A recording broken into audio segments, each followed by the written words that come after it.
علم کے فضائل پہ گفتگو ہو رہی تھی اور علم کے فضائل پہ آج بھی گفتگو جاری و ساری رہے گی۔ کتاب کے مؤلف نے علم کے بہت سے فضائل بیان کیے ہیں، وہ میں آپ کے سامنے رکھنا چاہوں گا۔ چنانچہ کتاب کے مؤلف کہتے ہیں کہ علم کی پہلی فضیلت یہ ہے کہ یہ انبیاء کرام علیہم الصلاۃ والسلام کی وراثت ہے۔ علم کن کی وراثت ہے؟ انبیاء کرام علیہم الصلاۃ والسلام کی۔ چنانچہ انبیاء کرام علیہم الصلاۃ والسلام نے اپنی وراثت میں درہم نہیں چھوڑے، دینار نہیں چھوڑے، بلکہ وہ صرف اور صرف علم چھوڑ کر گئے۔ تو جس نے علم لے لیا اس نے انبیاء کرام علیہم الصلاۃ والسلام کی وراثت میں سے بہت سا حصہ لے لیا۔ کتاب کے مؤلف کہتے ہیں کہ آپ بات کو سمجھیں۔ وہ کہتے ہیں آپ اس وقت 15ویں صدی میں ہیں۔ کون سی صدی میں ہیں؟ اور کتنی عجیب بات ہے کہ علم حاصل کر کے 15ویں صدی میں آپ نبی علیہ الصلوۃ والسلام کے وارث بن سکتے ہیں۔ یہ کوئی معمولی بات نہیں ہے، لیکن وارث کب بنیں گے؟ جب آپ وہ علم حاصل کریں گے جو نبی علیہ الصلوۃ والسلام چھوڑ کر گئے۔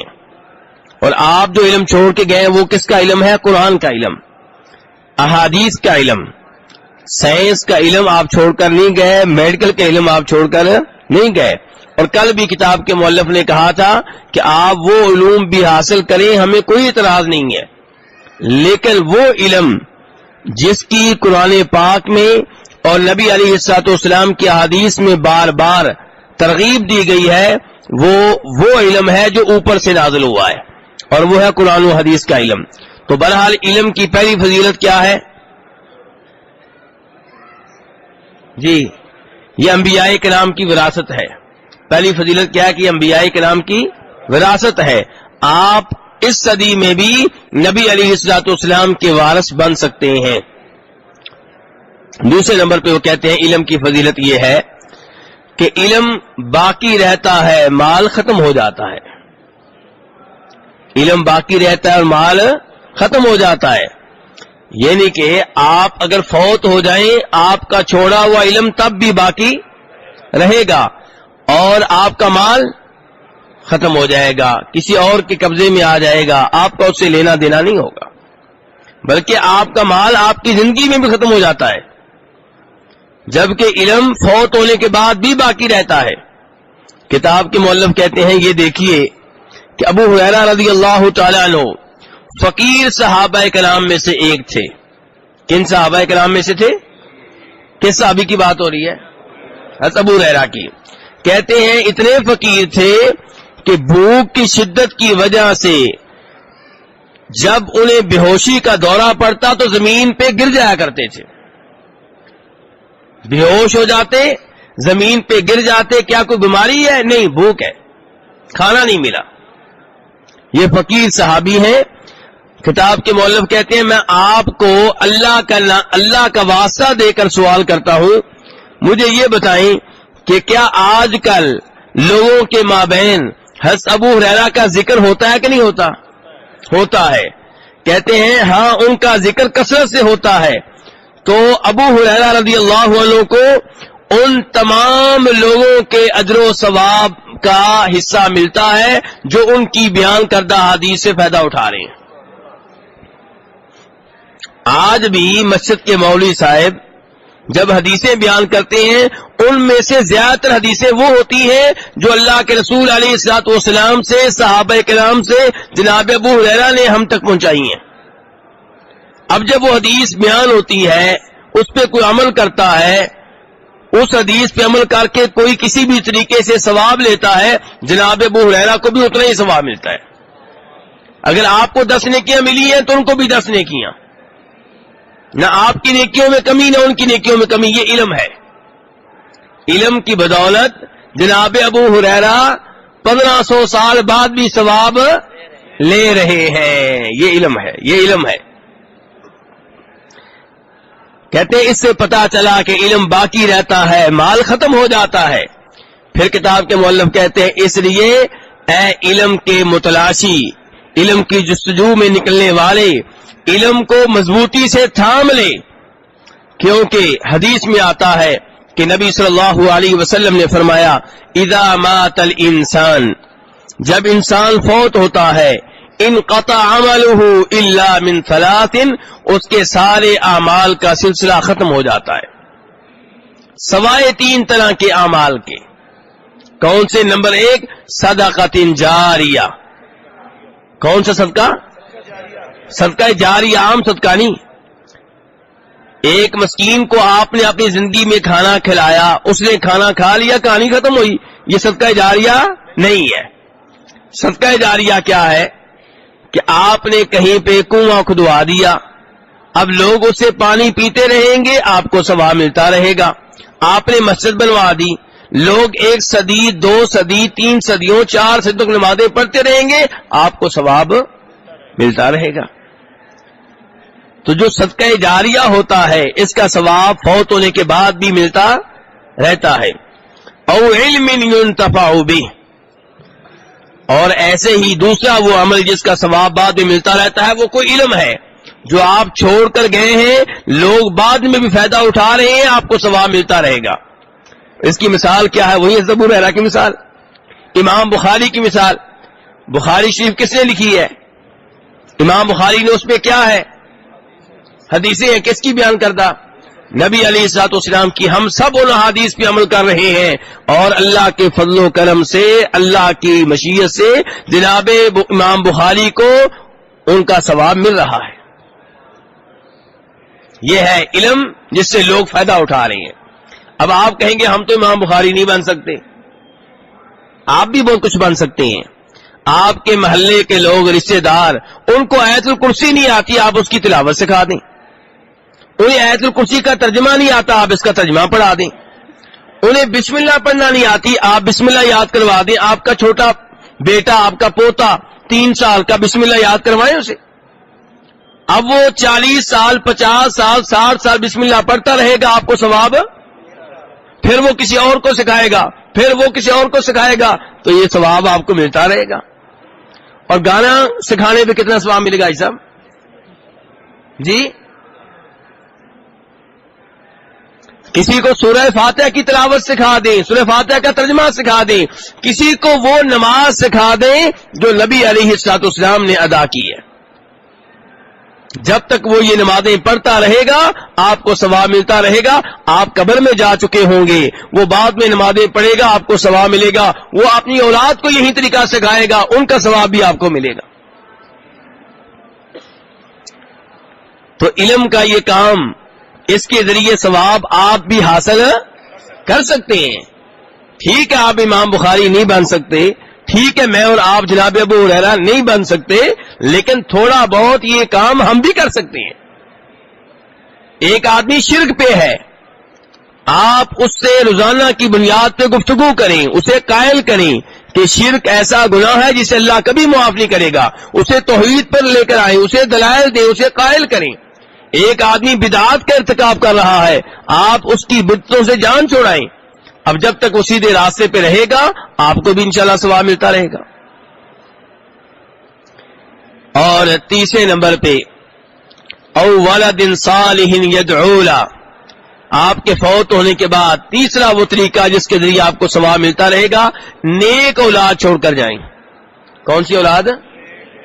آپ نے کیا کہا ہے؟ نبی اسلام کے لفظ کیا ہے؟ او ولد صالح، صالح اولاد، نیک اولاد، یا ڈاکٹر اولاد، سائنسدان بیٹا نہیں، کیا کہا آپ نے؟ نیک اولاد جو آپ کے لیے دعائیں کرے۔ اس کا مطلب یہ ہے کہ نیک اولاد تیار کرنا ہوگی، اور اس کی تیاری کب شروع ہوتی ہے؟ شادی سے پہلے۔ شادی سے پہلے یا اللہ مجھے نیک بیوی دے، شادی کے بعد ربی حبلی من الصالحین، یا اللہ مجھے صالح اولاد دے، نیک اولاد دے۔ اب بچہ پیدا ہو چکا، 3 سال کا ہے، آپ نے بسم اللہ پڑھانی شروع کر دی، سبحان اللہ، الحمدللہ، اللہ اکبر۔ اب یہ الفاظ آپ سکھا رہے ہیں، پھر سورہ فاتحہ آپ نے پڑھا دی، پھر آیت الکرسی سکھا دی، پھر صبح و شام کے اذکار سکھا دیے، پھر 5 نمازوں پہ لگا دیا، پھر تلاوت سکھانی شروع کر دی۔ یہ آپ نیک اولاد تیار کر رہے ہیں۔ ڈاکٹر بنائیں کوئی اعتراض نہیں, سائنسدان بنائیں کوئی اعتراض نہیں, لیکن وہ ڈاکٹر جو شریعت پہ عمل کرنے والا ہو, وہ سائنسدان جو شریعت پہ عمل کرنے والا ہو, جو نیک ہو, پکا نمازی ہو, توحید پہ ہو, شرک و بدعات سے دور رہنے والا ہو. تو یہ نیک اولاد جو ہے یہ آپ کے لیے دعائیں کرے گی, تو آپ کو قبر میں جانے کے بعد بھی فائدہ ہوتا رہے گا. اب آپ نیک بیٹا چھوڑ کر جائیں گے, وہ نیک بیٹا آگے اپنا ایک نیک بیٹا تیار کرے گا, اور دعائیں کیا ہوگی بعد میں, یا اللہ میرے جتنے بڑے ہیں سب کو معاف کر دے. تو آپ کا 5ویں نمبر پہ جو پوتا ہے, 6 نمبر پہ ہے, 7 نمبر پہ ہے, اس کی دعاؤں کا بھی آپ کو فائدہ ہوتا رہے گا. لیکن اگر آپ دوسرے راستے پہ چل پڑے, آپ نے کہا جی کسی طریقے سے میں نے بیٹے کو کسی یورپی ملک میں پہنچانا ہے, پھر ہی مسائل حل ہوں گے. یہاں پاکستان کے حالات بڑے خراب ہیں, وہاں پہ کیا جی, وہاں پہ جنت ہے. اب بیٹا آپ کا وہاں پہ پہنچ گیا اس جنت میں, فحاشی, بے حیائی, بدکاری, سود, الحاد, اسلام کے خلاف شکوک و شبہات, وہ کسی نہ کسی طریقے سے پھر بھی اسلام پہ رہا, اس کا بیٹا عیسائی ہو گیا, یا یہودی ہو گیا, یا سکھ ہو گیا, وہ بچ گیا تو تیسری نسل یا چوتھی نسل. اب یہ یورپ بھیجنے والا کون تھا؟ یہ آپ تھے. یہ غلط بنیاد رکھنے والے کون تھے؟ آپ نے اپنے بیٹے کو دینی ماحول سے نکال کر, مسلمانوں کے ماحول سے نکال کر کافروں کے ماحول میں پہنچایا. اس لیے میرے بھائی دھیان سے, توجہ سے آخرت کی فکر کریں. اپنی اولاد کے ساتھ وہ سلوک کریں جو سلوک آپ کے لیے دنیا میں مفید ہو, آخرت میں مفید ہو. تو بہرحال اس حدیث سے کیا پتا چلا کہ علم کا فائدہ بعد میں ہوتا ہے کہ نہیں ہوتا؟ جی حاجی صاحب, ہوتا ہے کہ نہیں ہوتا؟ ہوتا ہے. چلیں جی, نمبر 3 کہتے علم کے فضائل میں سے تیسری فضیلت یہ ہے کہ صاحب علم کی حفاظت کے سلسلے میں اسے کوئی مشکل پیش نہیں آتی. مال کی حفاظت کرنا پڑتی ہے نا, کیوں جی؟ کنڈیاں, لوہے کے دروازے, دیوار کے اوپر تار لگائیں, یہ کس کی حفاظت ہو رہی ہے؟ اگر مال زیادہ بڑھ گیا تو بینک میں اکاؤنٹ, گھر کے باہر سیکورٹی گارڈ, یہ کیا ہو رہا ہے؟ سب کچھ مال کی حفاظت. اور علم کو کوئی خطرہ ہے؟ بلکہ کتاب کے مؤلف ابھی بیان کریں گے, علم آپ کی حفاظت کرے گا. مال کی حفاظت آپ کو کرنا پڑتی ہے, اور علم کس کی حفاظت کرے گا؟ آپ کی حفاظت کرے گا. کہتے ہیں جب اللہ تعالیٰ آپ کو علم دے دے تو علم کہاں پہ ہوتا ہے؟ کہتے ہیں دل میں ہوتا ہے. کتاب کے مؤلف کہہ رہے ہیں علم کہاں ہوتا ہے؟ دل میں ہوتا ہے. اور دل میں چونکہ علم ہے, اسے کسی صندوق کی ضرورت نہیں ہے, کسی چابی کی ضرورت نہیں ہے, کسی اور چیز کی ضرورت نہیں ہے. وہ دل میں محفوظ ہے, وہ آپ کے نفس میں محفوظ ہے, اور اسی وقت وہ آپ کی حفاظت کر رہا ہے. اللہ کے حکم سے آپ کو خطرات سے محفوظ رکھتا ہے. علم آپ کی حفاظت کرتا ہے. وہ آپ کو کہتا ہے یہ کام شرک ہے, اس کے قریب نہ جانا, یہ کام بدعت ہے, اس کے قریب نہ جانا, اولاد کو اسکول میں داخل نہ کرنا, خراب ہو جائے گی. یہ آپ کی کون حفاظت کر رہا ہے؟ علم. علم آپ سے تقاضا کرے گا اس کو قرآن سکھاؤ, اس کو حدیث سکھاؤ. اور جب بیٹے کو حدیث پڑھائیں گے تو حدیث اس سے کہے گی باپ کا احترام کرو. حدیث بیٹے سے کیا تقاضا کرے گی؟ باپ کا احترام کرو, ماں کا احترام کرو. تو علم آپ کی حفاظت کرتا ہے. وَلَكِنَّ الْمَالِ, لیکن مال جو ہے أَنْتَ تَحْرُسُهُ, آپ اس کی حفاظت کریں گے, آپ اسے کسی صندوق میں رکھیں گے, تالوں میں رکھیں گے, اور تالوں کے باوجود, صندوق کے باوجود, لاکرز کے باوجود پھر بھی آپ کو خطرہ ہی رہے گا. تو یہ علم کے کتنے فضائل ہو گئے؟ تیسری فضیلت کیا تھی جو ابھی پڑھی ہے؟ تیسری فضیلت کیا تھی حاجی صاحب؟ علم آپ کی حفاظت کرے گا, اس کی حفاظت کے سلسلے میں آپ کو کوئی مشکل پیش نہیں آئے گی, بلکہ وہ آپ کی حفاظت کرے گا. چوتھے نمبر پہ کتاب کے مؤلف کہتے ہیں علم کی فضیلت یہ ہے کہ علم کے ذریعے آپ حق باتوں پہ گواہ بن سکتے ہیں. علم کے ذریعے آپ کس پہ گواہ بن سکتے ہیں؟ حق باتوں پہ. حق کی گواہی دینے والے آپ بن جائیں گے, یعنی کہ آپ گواہ بنیں گے. بہت بڑا اعزاز ہے. حق کے معاملات میں گواہی دینا بہت بڑا اعزاز ہے. اس کی دلیل کیا ہے؟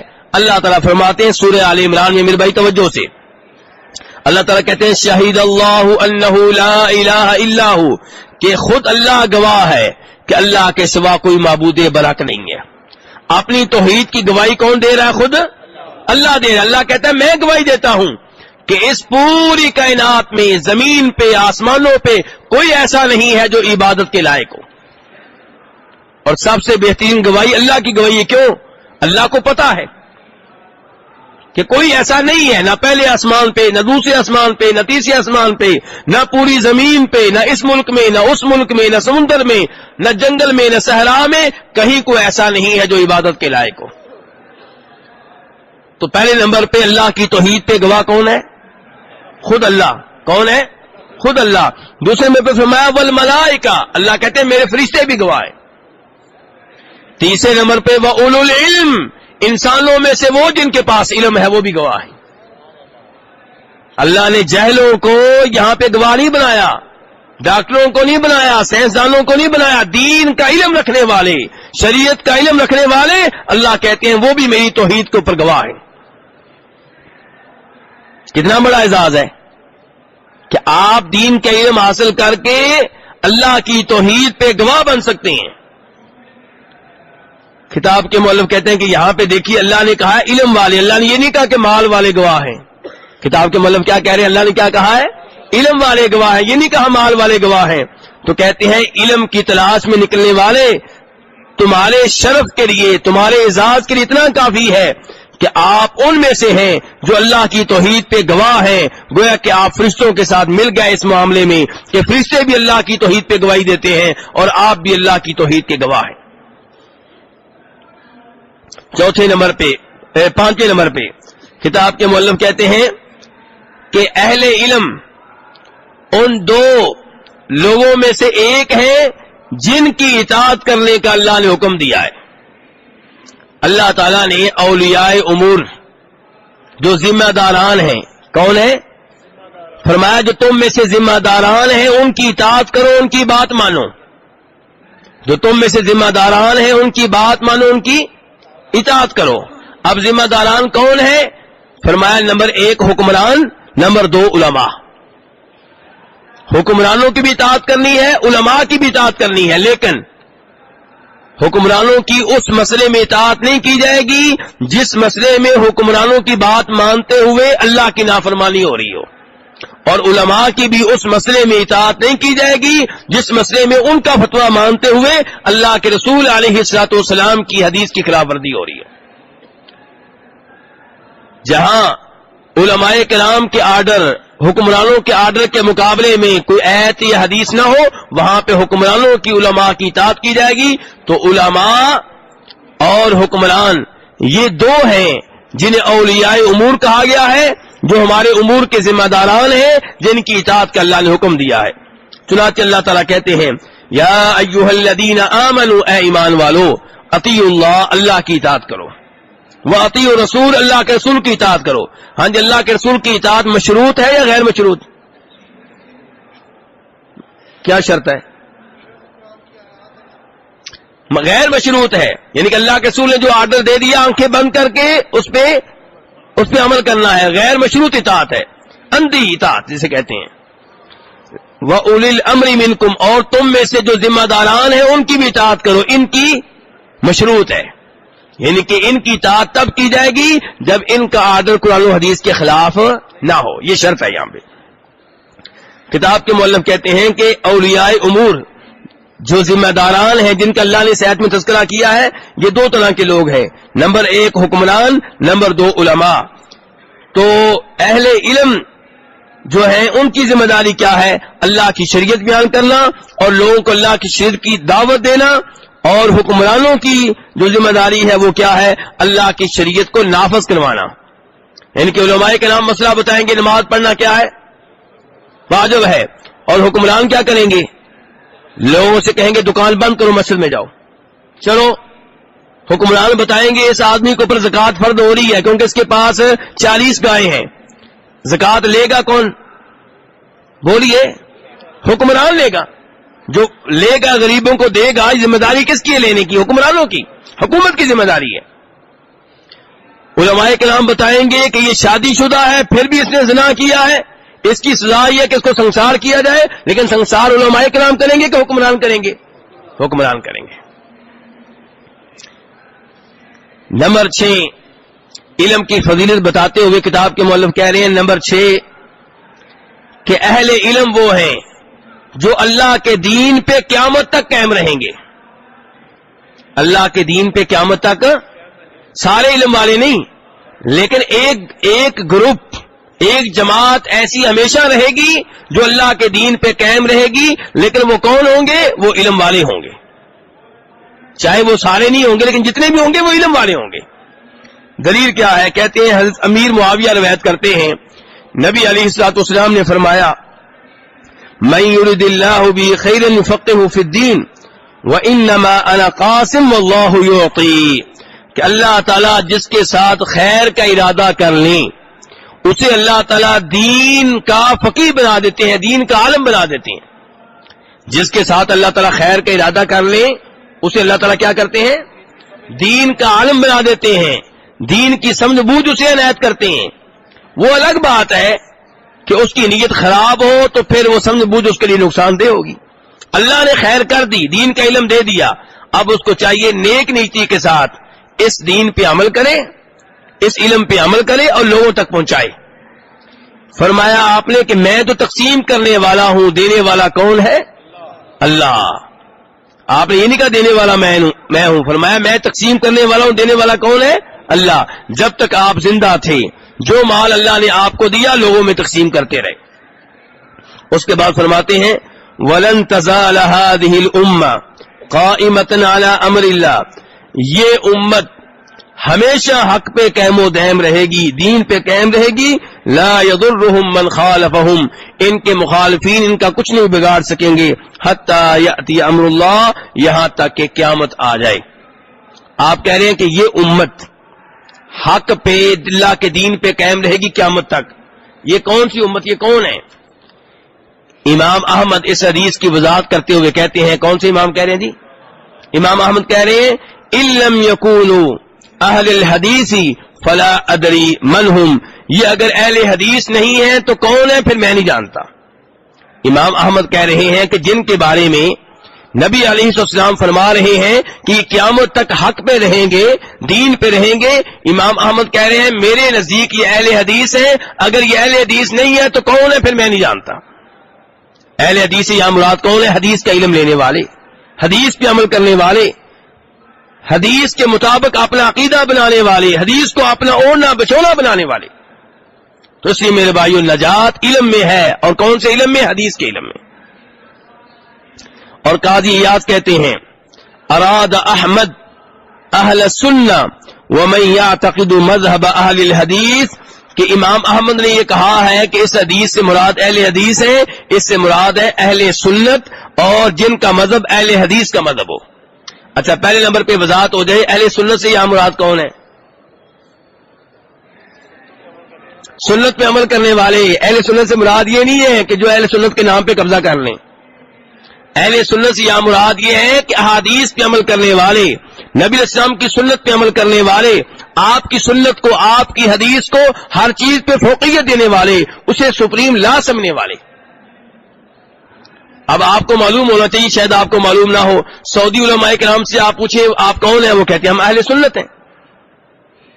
آپ یہ نہ سمجھیں کہ آپ جس مخصوص ملک میں رہتے ہیں وہاں پہ جو لوگ اپنے آپ کو اہل سنت کہتے ہیں شاید پوری دنیا میں وہی مراد ہیں۔ اہل سنت ہونے کا دعویٰ تو ہر کوئی کرتا ہے۔ سعودی عرب کے علماء کرام سے آپ پوچھیں آپ کون ہیں، وہ کہتے ہیں ہم اہل سنت ہیں۔ آپ کے وہاں بھی لوگ کہتے ہیں ہم اہل سنت ہیں، اور یہ بھی لوگ کہتے ہیں ہم اہل حدیث ہیں۔ تو پتہ کیسے چلے گا؟ جب آپ حدیث پہ عمل کریں گے، سنتوں پہ عمل کریں گے، اور اگر آپ سنت چھوڑ کے بدعات پہ عمل کریں گے، حدیث چھوڑ کے شرک پہ عمل کریں گے، تو آپ کون سے اہل سنت ہیں؟ تو نام پہ قبضہ کر لینے سے کوئی اہل سنت نہیں ہو جایا کرتا۔ دیکھنا یہ پڑے گا کہ آپ سنت پہ عمل کر رہے ہیں یا بدعات پہ عمل کر رہے ہیں۔ کہیں ایسا تو نہیں کہ آپ نبی علیہ السلام کے دین میں بدعات کو داخل کر لیں۔ تو بہرحال اس سے بھی، اور امام بخاری کہتے ہیں اس سے مراد کون ہے؟ اہل علم۔ کون ہے؟ اور علم کس چیز کا؟ قرآن و حدیث کا۔ تو بات وہی ہوئی جو امام احمد نے کہی ہے کہ یہ جو آپ نے کہا کہ میری امت کا ایک گروپ ہمیشہ اللہ کے دین پہ رہے گا، یہ کون ہے؟ اہل علم. کہ کون سا علم؟ حدیث کا علم، قرآن کا علم. 7 نمبر پہ کتاب کے مؤلف کہتے ہیں ان الرسول علیہ الصلاۃ والسلام لم يرغب احدا ان يغبط احدا على شيء من النعم التي انعم الله بها الا على نعمتين هما طلب العلم والعمل به. ثانيا التاجر الذي جعل ماله خدمة للاسلام. نبی علیہ الصلوۃ والسلام نے صرف 2 چیزیں ہیں. کتنی چیزیں بھائی صاحب؟ بھائی سے ہی پوچھیں کتنی چیزیں ہیں. کوئی بھائی 2 چیزیں ہیں جن کے بارے میں کہا ہے کہ ان پہ رشک کرنا چاہیے. جس آدمی میں یہ 2 چیزیں پائی جائیں، 2 نعمتیں پائی جائیں، 2 خوبیاں پائی جائیں، آپ اس پہ رشک کریں. رشک کریں کیا مطلب؟ کہ وہ خوبی اس کے پاس نہ رہے، میرے پاس آ جائے. اس کو کیا کہتے ہیں؟ حسد. آپ نے رشک کہا ہے، کیا مطلب؟ آپ یہ کہیں کہ یا اللہ جیسے خوبی تو نے اس کو دی ہے مجھے بھی دے، مجھے بھی دے، یہ نہیں کہ وہی میرے پاس آ جائے. تو یہ کون سی 2 نعمتیں ہیں جن کے بارے میں آپ نے کہا ہے کہ رشک کرنا چاہیے؟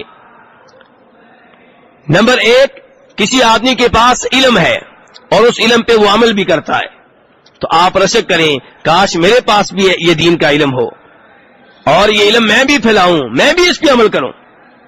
دوسرے نمبر پہ فرمایا کوئی تاجر ہے، مالدار ہے، اس کے پاس مال ہے لیکن سانپ بن کر بیٹھا نہیں ہے، خرچ کرتا ہے کس کے لیے؟ اسلام کے لیے، مسجدوں پہ، مدرسوں پہ، یتیموں پہ، بیواؤں پہ، علماء کی خدمت کرتا ہے، دین کے طالب علموں کی خدمت کرتا ہے، قرآن پاک لوگوں میں تقسیم کرتا ہے، کھانا لوگوں میں تقسیم کرتا ہے. تو اس پہ بھی آپ رشک کریں اور یہ کہیں کہ یا اللہ مجھے بھی مال دے، میں بھی اس کی طرح اللہ کی راہ میں خرچ کروں. تو کتنی نعمتیں ہیں جن پہ رشک کرنا چاہیے؟ تو ان میں سے پہلی کیا ہے؟ علم. پہلی کیا ہے؟ علم کی فضیلت بیان ہو رہی ہے. ہمارا درس کیا؟ علم کی فضیلت. تو پہلی وہ نعمت، پہلی وہ خوبی جس پہ رشک کرنا چاہیے وہ کیا ہے؟ علم. اور دوسرے نمبر پہ وہ مال جسے اللہ کی راہ میں خرچ کیا جا رہا ہے. کتاب کے مؤلف کہتے ہیں دلیل کیا ہے؟ عبداللہ ابن مسعود رضی اللہ عنہ کہتے ہیں کہ نبی علیہ الصلوۃ والسلام نے فرمایا لا حسد الا فتنتین رجل آتاہ اللہ مالا فسلطه على هلكته في الحق ورجل آتاہ اللہ حکمتا فهو يقضي بها ويعلمها. کہ 2 ہی چیزیں ہیں جن میں رشک کرنا چاہیے. نمبر 1 وہ آدمی جس کو اللہ نے مال دیا ہے اور وہ اس مال کو حق پہ لگا رہا ہے، اللہ کی راہ میں لگا رہا ہے. دوسرا وہ آدمی جس کو اللہ نے حکمت دی ہے، دین کا علم دیا ہے، وہ اس علم کے ساتھ لوگوں میں فیصلے کرتا ہے اور لوگوں کو یہ علم تقسیم کرتا ہے، انہیں تعلیم دیتا ہے، انہیں قرآن سکھاتا ہے، انہیں حدیث سکھاتا ہے. تو یہ 2 خوبیاں ہیں جن پہ رشک کرنا چاہیے. آپ میں ان میں سے کون سی خوبی ہے؟ آپ کے پاس علم ہے جس پہ آپ عمل کر رہے ہیں، یا آپ کے پاس مال ہے جسے اللہ کی راہ میں لگا رہے ہیں؟ کیا چیز ہے؟ تو رشک کریں اور یہ دونوں چیزیں حاصل کرنے کی کوشش کریں، ایک نہیں دونوں ہی حاصل کرنے کی کوشش کریں. 8ویں نمبر پہ علم کی فضیلت کہتے ہیں کتاب کے مؤلف 8ویں نمبر پہ علم کی فضیلت وہ حدیث ہے جسے امام بخاری روایت کرتے ہیں ابو موسیٰ اشعری رضی اللہ تعالیٰ عنہ سے کہ نبی علیہ الصلوۃ والسلام نے فرمایا میرے بھائی میں سادہ طریقے سے حدیث کا ترجمہ کروں گا اور آپ نے مجھے حدیث سمجھانی ہے. میں اس کا ترجمہ کروں گا، سمجھانی کس نے پھر یہ حدیث مجھے؟ آپ نے. ذرا دھیان سے. آپ کہتے ہیں کہ جو اللہ نے مجھے ہدایت دی ہے اور جو اللہ نے مجھے علم دیا ہے اس کی مثال بارش کی طرح ہے. جو اللہ نے آپ کو علم دیا ہے اس کی مثال کس کی طرح ہے؟ آپ کہتے ہیں بارش کی طرح ہے. اصاب اردن، بارش برسی، فکان منہا طائفۃ طیبہ، اب کچھ زمین کا حصہ بڑا اچھا تھا، زرخیز تھا. قبلت الماء، اس نے پانی کو لیا، قبول کیا، پانی سے فائدہ اٹھایا. فانبتت الکلا والعشب الکثیر، اس زمین نے گھاس پیدا کیا، سبزہ پیدا کیا. اور زمین کا کچھ ٹکڑا ایسا ہے جو سخت ہے. امسکت الماء، اس نے پانی کو لے لیا، روک لیا، لیکن قبول نہیں کیا. اب پانی موجود ہے. فنفع اللہ بها الناس، اللہ نے اس پانی کے ساتھ، اس زمین کے ساتھ لوگوں کو فائدہ دیا.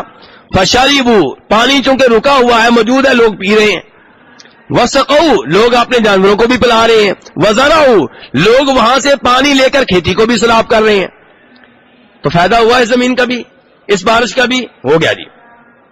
وَأَصَابَ طَائِفَةً أُخْرَى إِنَّمَا هِيَ قِيعًا زمین کا ایک اور ٹکڑا ہے وہ چٹیل میدان ہے، لا تمسك ماءً ولا تنبت كلًا وہ ایسا چٹیل میدان ہے کہ وہ پانی کو رکنے بھی نہیں دیتا، نہ وہ پانی وہ زمین کا ٹکڑا نہ پانی پی رہا ہے نہ پانی کو رکنے دے رہا ہے۔ جیسے کہ مثال کے طور پہ کوئی پتھر ہو یا پہاڑ ہو، اور پہاڑ کون سا؟ پتھریلا پہاڑ، اب اس کے اوپر پانی رکے گا؟ نہ رکے گا نہ وہ پہاڑ پانی پیے گا۔ اب کیا ہے کہ وہ پانی جو ہے اس زمین کو اس ٹکڑے کو بارش کے پانی کا کوئی فائدہ نہیں ہوا۔ آپ فرماتے ہیں یہی مثال ہے اس آدمی کی جو دین کا علم حاصل کر رہا ہے، یعنی آپ کہنا چاہتے ہیں کہ میں علم لے کر آیا، میں قرآن لے کر آیا، میں حدیثیں لے کر آیا، اب لوگ تین طرح کے ہیں، کچھ وہ لوگ ہیں جو مجھ سے یہ علم لے رہے ہیں، مجھ سے یہ علم آج صاحب لے رہے ہیں اور اس کے اوپر عمل کر رہے ہیں اور لوگوں کو بھی دے رہے ہیں، لوگوں تک علم پہنچا رہے ہیں۔ اور دوسرے نمبر پہ وہ لوگ ہیں جو علم لے رہے ہیں لیکن عمل نہیں کر رہے، لیکن لوگوں کو تو دے رہے ہیں نا، لوگوں کو مسئلہ بیان کر دیتے ہیں، خود عمل نہیں کر رہے۔ اور تیسری طرح کے وہ لوگ ہیں جو علم کی پرواہ ہی نہیں کرتے، علم لیتے ہی نہیں سرے سے، اب نہ عمل کرتے ہیں نہ تبلیغ کرتے ہیں نہ دعوت دیتے ہیں۔ اب لوگ زمین کی طرح ہوئے کہ نہیں ہوئے؟ اور نبی اسلام بارش کی طرح ہیں، بارش برس رہی ہے، آپ کا علم موجود ہے، لیکن ہم لوگ بدقسمت ہیں۔ خوش نصیب ہے وہ جو علم والے ہیں، جو علم لیتے بھی ہیں، عمل بھی کرتے ہیں، لوگوں کو بھی تقسیم کر رہے ہیں۔ اور درمیانے درجے کے وہ لوگ ہیں جو علم لے رہے ہیں، عمل تو نہیں کرتے لیکن لوگوں کو دے رہے ہیں۔ اور بد نصیب ہے وہ لوگ جو بالکل قرآن کی پرواہ نہیں کرتے، احادیث کی پرواہ نہیں کرتے، انہوں نے فیصلہ کر لیا ہے کہ علم سیکھنا اوروں کا کام ہے، ہمارا کام نہیں ہے۔ کئی لوگ ہیں نا ایسے، وہ کہتے ہیں علم وہ جتنا مرضی آپ حدیثیں سنا رہے ہیں سنا رہے ہیں، انہوں نے فیصلہ کیا ہوتا ہے کہ نہیں یہ کام کسی اور کا ہے، ہمارا نہیں، مولویوں کا کام ہے۔ جبکہ نبی علیہ السلام بارش کی طرح ہیں جو پوری امت کے لیے ہے۔ 9ویں نمبر پہ علم کی فضیلت آپ فرماتے ہیں انہو طریق الجنہ، علم جو ہے یہ جنت میں لے جانے والا راستہ ہے۔ جنت میں لے جانے والا راستہ کون سا ہے؟ علم۔ حضرت ابو ہریرہ کی حدیث ہے کہ نبی علیہ السلام نے فرمایا، دیکھیں ابو ہریرہ کی حدیث آ گئی نا، حضرت ابو ہریرہ کی حدیث ہے، اللہ کے رسول نے فرمایا وَمَنْ سَلَكَ طَرِيقًا يَلْتَمِسُ فِيهِ عِلْمًا سَهَلَ اللَّهُ لَهُ بِهِ طَرِيقًا الْجَنَّةِ جو کسی ایسے راستے پہ چلتا ہے جس راستے میں وہ علم تلاش کر رہا ہے، اللہ تعالیٰ اس کے بدلے میں اس کے لیے جنت کا راستہ آسان کر دیں گے۔ جو آدمی علم کی تلاش میں نکلتا ہے، قرآن سیکھنے کے لیے نکلتا ہے، حدیثیں سیکھنے کے لیے نکلتا ہے، نماز کا طریقہ سیکھنے کے لیے نکلتا ہے، توحید سیکھنے کے لیے نکلتا ہے، فرمایا اللہ تعالیٰ اس کی برکت سے اس کے لیے جنت میں جانے کا راستہ آسان کر دیتے ہیں۔ آپ صبح قرآن پاک کی تلاوت سیکھنے کے لیے، ترجمہ سیکھنے کے لیے مسجد میں جاتے ہیں، آپ کا پڑوسی نہیں جاتا، وہ کہتا ہے ٹائم بڑا کم ہوتا ہے، آفس میں جانا ہوتا ہے، اسکول میں جانا ہوتا ہے، کالج میں جانا ہوتا ہے، کوئی ٹائم ہی نہیں ہوتا۔ اب یہ آدمی جو درس کے لیے گیا، قرآن سیکھنے کے لیے گیا، اللہ تعالیٰ اس کے لیے آسانیاں پیدا کر دیتے ہیں۔ کیا یہ وہاں مسجد میں گیا، دین سیکھتا رہا، پھر اس نے کہا اشراق کی 2 رکعتیں بھی پڑھ لینی چاہیے۔ اب 2 رکعتیں پڑھنے سے جنت کا راستہ آسان ہوا کہ نہیں ہوا؟ اور وہ جو درس سیکھنے کے لیے نہیں گیا اس کو نماز اشراق پڑھنے کی بھی توفیق نہیں ملی۔ پھر یہی آدمی زور سے پہلے سنتے بھی پڑے گا کیونکہ اللہ نے اس کے لیے جنت کی راہ آسان کر دی ہے، بڑی آسانی سے اس کا دل چاہے گا میں جلدی اٹھوں، اذان ہوگی، وضو کروں، سنتے پڑھوں، پھر زور کے بعد بھی سنتے پڑے گا۔ لیکن جس کے لیے جنت کی راہ آسان نہیں ہوگی وہ اذان سن کے پریشان ہو جائے گا، بڑی مشکل سے 4 رکعتیں ادا کرے گا۔ تو علم کی راہ پہ جب آپ نکلتے ہیں اللہ تعالیٰ اس کی برکت سے جنت کی راہ آسان کر دیتے ہیں۔ جی 10ویں فضیلت، وہ بھائی بتائیں کون سی فضیلت جو سوئے ہوئے ہیں؟ جی ابھی کون سی فضیلت بیان کرنے لگا ہوں؟ نمبر نہیں میں آپ سے نہیں پوچھا، جو بھائی سوئے ہوئے ان سے پوچھا ہے. ہاں جی. 10ویں فضیلت کیا ہے؟ یہ حضرت امیر معاویہ کی حدیث میں آئی ہے، پہلے بھی اس کا ذکر ہو چکا ہے. کیا؟ من یرید اللہ بہ خیرا یفقہہ فی الدین، اللہ تعالیٰ جس کے ساتھ خیر کا ارادہ کرتے ہیں، نبی علیہ السلام فرما رہے ہیں اللہ تعالیٰ اسے دین کی سمجھ دیتے ہیں، دین کا اسے عالم بنا دیتے ہیں.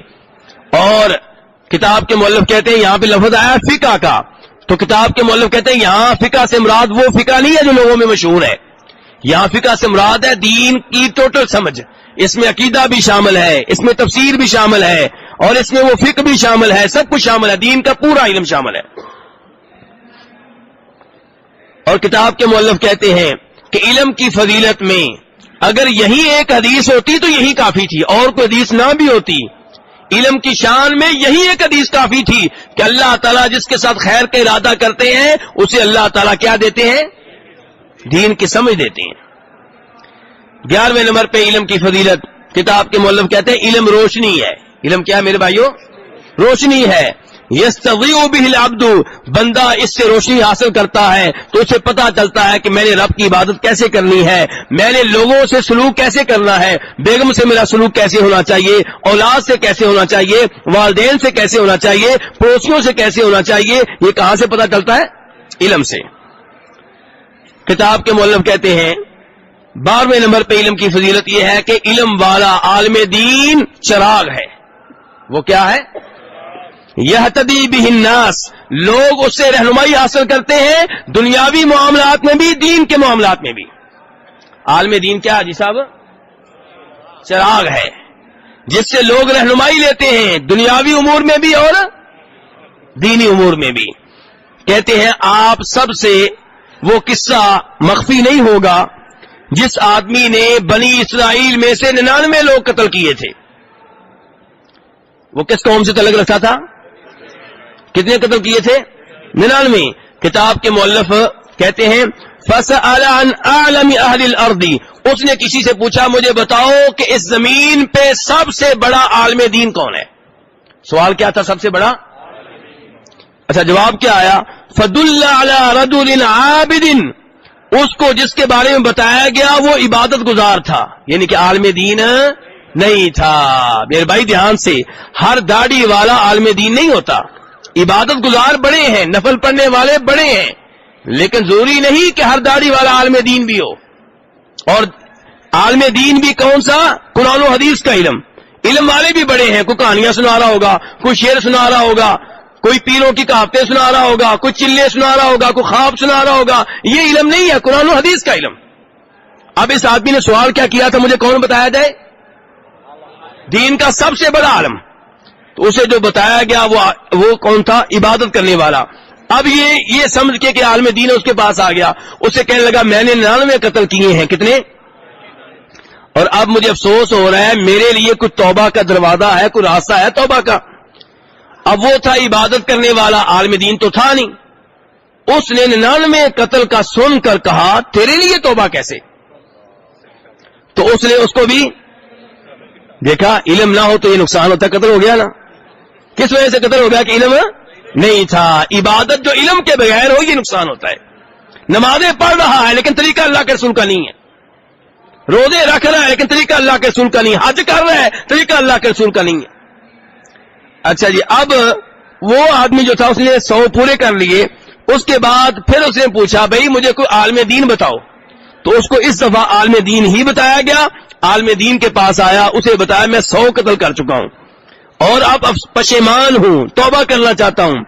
تو اس نے کہا بھئی تیرے اور رب کے درمیان کون حائل ہو سکتا ہے؟ توبہ کرنا چاہتے کون رکاوٹ بن سکتا ہے؟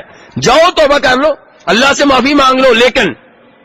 لیکن سنیے میرے بھائی، سنیے دھیان سے، لیکن اپنا شہر چھوڑ دو، اپنا محلہ چھوڑ دو، اپنا گاؤں چھوڑ دو. تمہارے گاؤں کے لوگ اچھے لوگ نہیں ہیں، فلاں شہر میں چلے جاؤ، وہاں پہ رہنے والے نیک لوگ ہیں، ان کے ساتھ جا کے زندگی گزارو. تو کہاں رہنا چاہیے؟ یورپ میں. اب بتائیے ایمانداری سے، اپنی اولاد کو یورپ بھیجنے والوں، 15 سال کا بچہ جسے کلمہ پڑھنا بھی نہیں آتا، اسلام کی الف بے کا نہیں پتا، آپ اسے کافروں کے حوالے کر دیتے ہیں. صورتحال یہ ہے، میں کہا کرتا ہوں کہ آپ جو 50 سال کے باپ ہیں، آپ کو وہاں پہ بھیجا جائے تو آپ بھی خراب ہو جائیں گے، اور آپ 15-16 سال کے معصوم بچے کو بھیج رہے ہیں وہاں پہ، جس کے سامنے صبح و شام قرآن کے خلاف باتیں ہوتی ہیں، نبی اسلام کے خلاف باتیں ہوتی ہیں، اور وہ ان باتوں کو پہلے دن وہ پریشان ہوتا ہے، 2 دن پریشان ہوتا ہے، آہستہ آہستہ قبول کرنا شروع کر دیتا ہے۔ آپ نے چند ڈالروں کی خاطر اپنی اولاد کے دین کو خطرے میں ڈال دیا ہے۔ یہاں پہ توبہ کے لیے وہ کیا کہہ رہا ہے کہ اپنا محلہ، کیونکہ وہاں کے لوگ اچھے لوگ نہیں ہیں۔ اب یہ آدمی نکل کھڑا ہوا، سچی توبہ اسے کہتے ہیں۔ ہماری توبہ کیا ہوتی ہے؟ مولوی صاحب سے کہتے ہیں کہ مجھ سے گناہ بڑے ہوتے ہیں، کچھ بتائیں۔ اب ہم یہی کہہ سکتے ہیں گناہ چھوڑ دے، بس پوچھ لیا، گناہ پھر بھی چھوڑتا نہیں ہے، نہ ماحول تبدیل کرتا ہے، نہ دوستوں کو تبدیل کرتا ہے۔ کہتا جی میں نے سگریٹ سے توبہ کی تھی، شراب سے توبہ کی تھی، بدکاری سے توبہ کی تھی، پر پھر شیطان مجھے سراسے پہ لگا دیتا ہے۔ کیوں؟ کیونکہ تو نے دوست نہیں چھوڑے۔ وہی بدکار تیرے دوست ہیں، وہی شرابی تیرے دوست ہیں، وہی بے نماز تیرے دوست ہیں، توبہ کس بات کی؟ تو فرمایا یہ آدمی اب اپنا گاؤں چھوڑ کے جا رہا ہے ادھر، راستے میں موت آ گئی، راستے میں موت آ گئی۔ اب جناب والا آپ کو یہ مسئلہ معلوم ہوگا کہ روح قبض کرنے کے لیے ایک ہوتا ہے وہ فرشتہ جس کو ہم کہتے ہیں موت کا فرشتہ، اور کچھ فرشتے ہوتے ہیں اس کے مددگار فرشتے، معاون فرشتے۔ جب یہ موت کا فرشتہ روح قبض کرتا ہے تو یہ جو معاون فرشتے ہیں، مددگار فرشتے ہیں، وہ اس سے روح فوری طور پہ لے لیتے ہیں۔ اب وہ جو معاون فرشتے ہوتے ہیں وہ اگر روح اچھی ہو تو فرشتے جو آتے ہیں بڑی اچھی حالت میں آتے ہیں، جنت کا کفن لے کر آتے ہیں۔ کس کے لیے؟ جسم کے لیے نہیں، روح کو قبض کرنے کے لیے۔ کون سا کفن لے کر آتے ہیں؟ جنت کا، خوشبودار اور نورانی چہروں والے ہوتے ہیں۔ اور اگر روح ہو بد، انسان ہو برا، تو پھر فرشتے وہ آتے ہیں جو سیاہ رنگ کے ڈراؤنے، اور جو کفن لے کر آتے ہیں جہنم کا۔ تو اب جب اس آدمی کی روح قبض ہوئی تو اب دونوں پارٹیاں پہنچ گئیں فرشتوں کی، رحمت کے فرشتے بھی پہنچ گئے، عذاب کے فرشتے بھی پہنچ گئے۔ وہ کہنے لگے ہمارے والے کرو، کیونکہ اس نے توبہ کر لی تھی۔ وہ کہنے لگے نہیں، ابھی تو توبہ کے لیے جا رہا تھا، لیکن نیت اچھی تھی اور نیت کے مطابق عمل بھی کیا تھا۔ صرف نیت اچھی نہیں تھی، عمل بھی کیا تھا۔ اپنا گاؤں چھوڑا تھا کہ نہیں چھوڑا تھا؟ چھوڑا تھا۔ اس لیے ان کے درمیان کسی اور نے آ کر فیصلہ کیا کہ ایسا کرو، جھگڑو نہیں، جس گاؤں سے یہ آ رہا تھا وہاں سے لے کر جہاں اس کی روح قبض ہوئی ہے فاصلہ ماپ لو، اور یہاں سے لے کے جہاں جا رہا تھا وہ بھی فاصلہ ماپ لو، دیکھو کس گاؤں کے قریب تھا۔ اگر اس گاؤں کے قریب ہے جدھر جا رہا ہے تو پھر رحمت کے فرشتے اس کی روح لے کر جائیں گے، اور اگر اس گاؤں کے قریب ہے جدھر سے آ رہا ہے پھر عذاب کے فرشتے اس کی روح کو لے کر جائیں گے۔ اب اللہ کو اس کی توبہ اتنی پسند آئی، اللہ نے اس گاؤں سے کہا جدھر جا رہا تھا اس کے قریب ہو جا، اور اس گاؤں کو کہا جدھر سے آ رہا تھا تو دور ہو جا۔ فاصلہ ماپا گیا تو فیصلہ یہ ہوا کہ رحمت کے فرشتے اس کی روح کو قبض کریں گے۔ بہرحال کہنا کیا چاہتا ہوں، علم کی اس میں شان کیا ہے کہ وہ جو عبادت کرنے والا تھا لیکن علم کی دولت نہیں تھی، وہ خود ہی اس کو بھی مروانے لگا تھا، خود بھی مر گیا، اس کو بھی مروانے لگا تھا۔ وہ تو اس نے پھر ہمت کی، پھر دوبارہ سوال کیا کون عالم دین ہے، تو اللہ کا فضل ہوا تو بچ گیا۔ اس لیے علم میرے بھائیو، علم عمل سے پہلے ہے۔ عمل آپ کس پہ کریں گے؟ بولیے، علم ہوگا تو عمل کریں گے نا۔ اور آخری فضیلت میرے بھائیو علم کی جو کتاب کے مؤلف نے بیان کی ہے وہ یہ کہ اللہ تعالیٰ اہل علم کو شان دیتا ہے دنیا میں بھی آخرت میں بھی، اور آخرت میں شان ملے گی اس علم کے مطابق جو علم آپ نے لوگوں تک پہنچایا اور جس پہ آپ نے عمل کیا۔ کون سا علم شان دے گا؟ جس علم پہ آپ نے عمل کیا اور جو علم آپ نے لوگوں کو بھی دیا۔ اور دنیا میں بھی اللہ تعالیٰ شان دیتا ہے آپ کی محنت کے مطابق۔ اللہ تعالیٰ نے فرمایا یرفع اللہ الذین آمنوا منکم والذین اوتوا العلم درجات، اللہ تعالیٰ شان دے گا ان لوگوں کو جو ایمان لائے اور ان لوگوں کو جو جن کے پاس علم ہے، اللہ انہیں درجات دے گا، شان دے گا، مرتبے دے گا۔ اللہ رب العزت سے دعا ہے اللہ تعالیٰ ہم سب کو علم حاصل کرنے کی توفیق عنایت فرمائے۔ کیوں جی علم اب بھی حاصل کر سکتے ہیں کیا؟ بابا جی ہو گئے نہیں حاصل کر سکتے؟ صحابہ کرام نے جب علم حاصل کیا کتنی سال عمر تھی؟ 4 سال کے 5 سال؟ 40 سال، 50 سال، 60 سال۔ تو اس لیے یہ بہانہ نہیں چلے گا کہ میں بوڑھا ہو گیا ہوں، علم حاصل کریں، سورہ فاتحہ کا ترجمہ سیکھیں، آیت الکرسی کا ترجمہ سیکھیں، بخاری شریف کا ترجمہ پڑھیں، مسلم شریف کا ترجمہ پڑھیں، نبی علیہ السلام کی حدیث ڈائریکٹ پڑھیں. اللہ رب العزت ہمیں توفیق عنایت فرمائے. اور دوسرے نمبر پہ اپنی اولاد کو اس راستے پہ لگائیں، اپنے بیٹے کو حافظ قرآن بنائیں، دین کا عالم بنائیں، اپنے پوتے کو حافظ قرآن بنائیں، دین کا عالم بنائیں، اپنی بیٹی کو دین کی عالمہ بنائیں. اللہ رب العزت ہم سب کو توفیق عنایت فرمائے.